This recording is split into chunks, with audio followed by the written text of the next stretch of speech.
আসসালামু আলাইকুম। এগুলো হচ্ছে কলই। চলেন আজকে মুড়ি ভর্তা খাবো। অনেক ভর্তাই তো খাইছেন, তো আজকে মুড়ি ভর্তা খাবো। তো আমি কলই খাওয়া শুরু করে দিছি ভাই।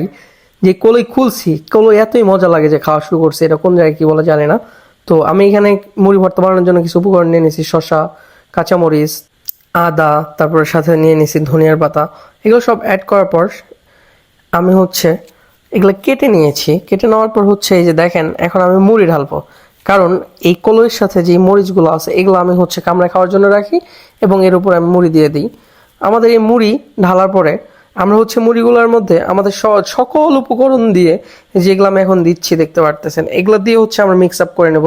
সাথে কিন্তু আমরা খাঁটি সরিষার তেল দিব, মাস্টার্ড অয়েল যেটাকে বলে।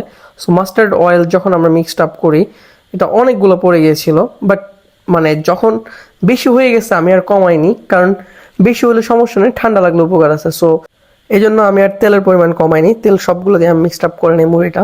কারণ এই যে আমি খেয়ে দেখার পর অনেক বেশি মজা লাগতেছিল, আমি আবার টেস্ট করতেছিলাম। টেস্ট করতে গিয়ে ভাই আর মানে নিজেকে স্টপ করতে পারতেছি না, এত মজা হয়েছে। যা আছে, যত যা উপকরণ আছে সব দিয়ে দিচ্ছি। সাথে আমি আরও একটু কলি মিক্সড আপ করে নিয়েছি যেন একদম কলি কম না হয়ে যায়। তারপর হচ্ছে এই দেখেন, মুড়ি মুড়ি সব রেডি। এখন আমার হচ্ছে খাওয়ার পালা। এই তো আমি খাওয়া শুরু করে দিছি। এই হচ্ছে মরিচটা বেশি একটা ভালো ছিল না, দ্যাটস ওয়াই। তারপর হচ্ছে খাইতে খাইতে শেষ। সাথে আমার আম্মু জয়েন হয়েছিল। লেবু আমি দিতে ভুলে গেছিলাম ভাই প্রথমে, পরে লেবু দিয়ে এই যে দেখেন খাইতেছি।